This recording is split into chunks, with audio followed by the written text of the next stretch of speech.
Avec son tracé à la fois court et technique, le circuit Jules Tachny de Mettey était le théâtre idéal pour accueillir la finale de l'European VF1 Cup 2015.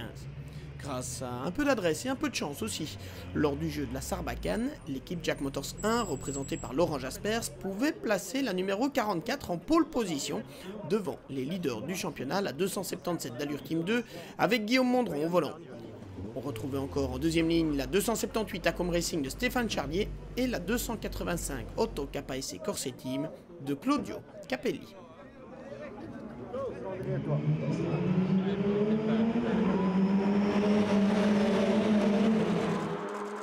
Au départ, Laurent Jaspers conservait dans un premier temps le leadership. Mais c'est Frédéric Verwisch, déjà auteur du meilleur temps d'ailleurs durant les essais qualificatifs et parti depuis la troisième ligne de la grille de départ, qui bouclait le premier tour en tête. Verwisch emmenait derrière lui Guillaume Mondron, Laurent Jaspers et Martin Le Burton au volant de la numéro 59 AC Motorsport 1 Quick.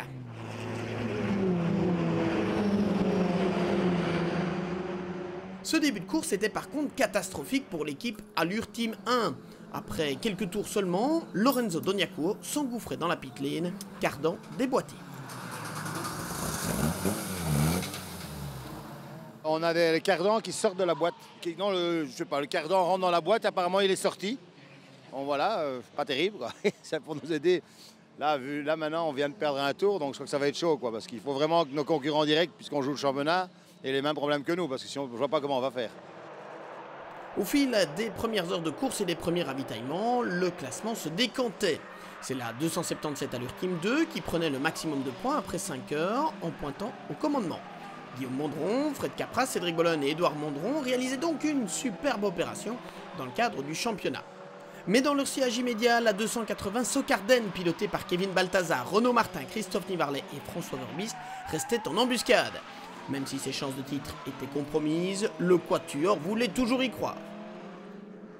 Après avoir mené un moment la course, la 285 Otto KSC Corse Team de Capelli et Sordini se plaçait au troisième rang, devant la 59 AC Motorsport 1 Quick de Kédé, Perrin, Van Dalen et Le Burton. Le top 5 était complété par la 291 de l'étonnante équipe Bustin by Come2You Racing, avec Bustin, Munkens, Kluiskens et Gall derrière le volant. Mais quelques minutes après la mi-course, la 277 Allure Team 2, soit la voiture des leaders, rentrait dans la pit lane pour un arrêt imprévu. Je l'ai senti tout de suite à la descente, le virage qui descend. Je veux dire, la voiture tout de suite plus de frein et le comportement un peu mou à l'arrière. Je croyais au début que c'était une crevaison. Et non? Non, un cardan un peu plus grave quoi. Mais les mécanos ont très bien travaillé, ils ont réparé très rapidement et je pense que ça va aller. 30 minutes plus tard, on déplorait aussi l'accident, vous le voyez à l'image, de la numéro 55 de Poison Ivy for Race, alors pilotée par Martine Perdieux. Heureusement, le pilote s'en tirait sans mal. À un peu plus de 2 heures de l'arrivée, c'était au tour de la 280 Socarden, qui se battait alors pour la victoire, de rentrer au stand avec des problèmes techniques. On a un petit souci de frein, donc on remarque depuis 2 relais là maintenant avec François et Kevin un derrière l'autre que beaucoup de vibrations et on vient de vraiment décider là maintenant de changer les plaquettes et les disques. Voilà, on a pris la décision là maintenant. Le championnat est en jeu, on ne vise pas spécialement maintenant ici la première, deuxième ou troisième, on a assuré le championnat. Donc voilà un petit peu pourquoi on les a changés là maintenant. Mais on n'était pas encore au bout de nos surprises. Revenu dans le tiercé de tête, l'équipe Allure Team 1 visait la victoire malgré son problème de cardan en début de course et même un petit accrochage à l'épingle. Mais à moins de 2 heures de l'arrivée, Fred Bouvy rentrait au stand pour une séance de mécanique. J'ai pas vu grand chose parce que je suis descendu de la voiture, j'ai juste eu le temps de regarder le classement, l'écran, on était P1, donc le plus dur a été fait, on venait quand même de l'enfer puisqu'on était 33e ce matin après un début de course difficile et Fred s'est fait toucher en fait juste en sortant, il s'est fait accrocher par une voiture et voilà, on a cassé le moyeu à l'avant et bon bah voilà, il faut tout refaire mais je pense que ce sera, maintenant je pense qu'on joue plus le championnat en fait, enfin on joue que le championnat, il faut absolument qu'on finisse la course et puis bah tant pis pour le résultat de celle-ci. Malgré cet incident, l'équipe Allure Team 1 prenait la 3e place finale du championnat. En terminant 6e à Mettey, le quatuor Balthazar, Martin, Nivarlet, Verbist offrait à l'équipe Socarden une fantastique médaille d'argent dans l'European VF1 Cup. La 5e position de cette épreuve revenait à la 19 du Colson Racing, Crosseg Racens et Jackman, les champions 2014, terminant cette fois dans le top 5 du classement final.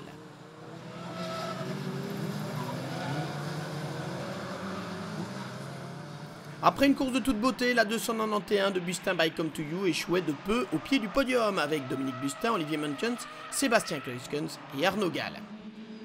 Partie de la pole position, l'équipe Jack Motors 1 de Defraon, Jaspers Nulens, montait sur le podium. Ils n'ont certes pas gagné, mais ils avaient toutes les raisons de faire la fête après l'arrivée impressionnante tout au long de la saison. Cédric Bollon, Fred Capras et Guillaume Mondron, rejoints par Édouard Mondron pour ses 10 heures de métais, ont terminé à la 2e place. Mais ils ont surtout coiffé une couronne amplement méritée. On ne l'a pas eu l'année passée, on a été vice, donc voilà, cette année on était ici pour le reconquérir et ça c'est chose faite grâce au travail de toute l'équipe, à l'URTeam et tout. Philippe Bollen qui a fait une voiture sur le poil, donc c'est magnifique. On est super content de l'avoir eu. Et la victoire alors? Eh bien, elle est revenue à l'équipe italienne d'Otto Capaese Corse Team. Une fantastique performance pour Claudio Capelli et Federico Sordini qui terminaient cette saison en guise de feu d'artifice.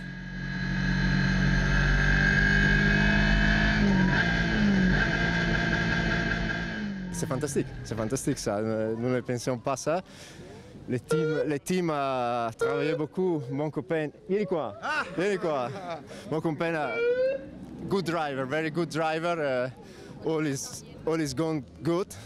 We are very happy. On revoit le classement de cette ultime épreuve de la saison avec la victoire de Otto Capace Corse Team devant Allure Team 2, Jack Motors 1, Bustin by Come to You Racing et le Colson Racing 5e. La saison 2015 a donc rendu tous ses verdicts avec le sacre d'Allure Team 2. Rendez-vous est pris en 2016 pour une autre campagne de l'European VFN Cup à ne surtout pas manquer.